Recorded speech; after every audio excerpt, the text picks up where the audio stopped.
Cette semaine, à info.tvc, c'est le lancement de la campagne de financement au profit de l'Église Saint-Pierre-du-Lac de Valbriand. En janvier prochain, vous sera présentée la 26e édition du Téléradioton de la ressource. On vous parle de la campagne 2022 de Centraide Bas-Saint-Laurent et du soutien apporté dans la Matapédia. Connaissez-vous l'initiative Les Éclaireurs? Elle vous sera présentée et expliquée. Et on termine en faisant le bilan de la saison touristique 2022 avec Tourisme Gaspésie. Bonne émission!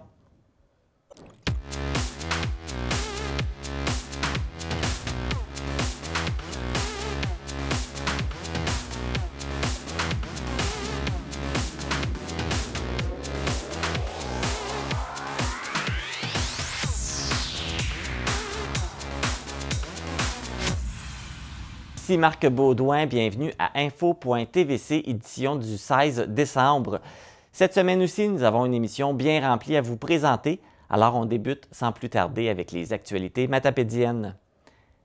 Le pompier volontaire Patrick Guimont, accusé de conduite avec plus de 80 mg d'alcool dans le sang et les capacités affaiblies ayant causé des lésions, a comparu au palais de justice d'Amqui la semaine dernière. Lors de la séance, Patrick Guimont a plaidé non coupable au chef d'accusation qui pèse contre lui. Maître Caroline Bérubé, avocate de l'accusé, a demandé qu'une enquête préliminaire soit effectuée avant le procès pour lui permettre d'interroger des témoins. L'enquête préliminaire aura lieu le 3 avril. Rappelons que l'événement est survenu le 21 août dernier, alors que le camion-citerne du service de protection incendie de la MRC de la Matapédia est entré en collision avec une camionnette sur l'avenue du Parc à Amqui. Le chiropraticien Olivier Chagnon a comparu au palais de justice d'Amqui le 7 décembre dernier. Selon le procureur du DPCP au dossier Simon Blanchette, l'accusé a plaidé non coupable au chef d'accusation d'agression sexuelle et de contact sexuel sur une personne âgée de moins de 16 ans. Le propriétaire de la clinique Axe Santé Optimale d'Amqui sera de retour au palais de justice pour une enquête préliminaire le 6 février prochain. Rappelons qu'il est également accusé de production et possession de pornographie juvénile, dont il reviendra en cours ultérieurement pour la suite des procédures dans ces nouveaux dossiers. En octobre dernier, les copropriétaires du dépanneur JLS Villeneuve de la route 132 Ouest à Amqui ont écrit une lettre au ministre de l'Environnement afin de régler un litige en lien avec l'approvisionnement en eau potable. L'entreprise a été informée que l'article 34 de la Loi sur la qualité de l'environnement stipule que tous les prélèvements d'eau qui sont légalement effectués depuis le 14 août 2014 peuvent être poursuivis dans les mêmes conditions pour la période de 10 ans qui suit cette date ou pour une période supérieure. À moins d'un avis contraire, l'entreprise pourra poursuivre ses activités sans recevoir de pénalité. Rappelons que le dépanneur JLS Villeneuve connaît des déboires avec le ministère et la ville d'Amqui depuis les tout débuts du projet en 2016. En 2017, un compteur d'eau a été installé pour démontrer que l'utilisation du nombre de litres d'eau utilisés par jour n'excède pas 5 800 litres. Étant donné que le nombre de litres d'eau utilisés par l'entreprise est évalué à moins de 1 000 litres par jour, l'autorisation des activités doit alors provenir de la ville d'Amqui, une autorisation que l'entreprise n'a toujours pas reçue à ce jour. Le 21 décembre prochain marquera la journée d'ouverture du relais de la coop de solidarité des vents de Sainte-Marguerite-Marie au 15 route La Vérandrie.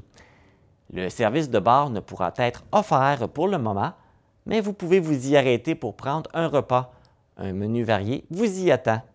Pour tout connaître des heures d'ouverture et du menu, vous pouvez consulter la page Facebook Coop de solidarité des vents de Sainte-Marguerite-Marie. Le gala reconnaissance de la Chambre de commerce de la MRC de la Matapédia sera de retour pour une 5e édition en 2023. Les entreprises qui désirent se faire valoir sur le tapis rouge ont jusqu'au 31 décembre pour remplir le formulaire de demande du cahier de candidature.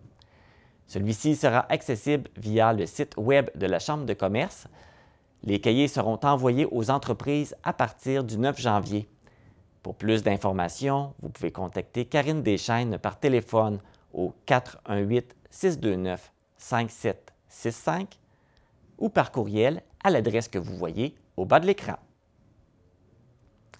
Voici maintenant les résultats sportifs. Dans la Ligue de hockey senior Desjardins de la Gaspésie, samedi dernier, avait lieu le match en rose du bar laser de Causes-Abscales. L'équipe matapédienne a subi un revers de 5-0 contre le Bois BSL de Montjoly. Mais la grande gagnante de la soirée fut l'Association du cancer de l'Est du Québec qui s'est vue remettre un montant de 2050 $. Rappelons que tous les profits de la soirée servaient à soutenir la cause du cancer.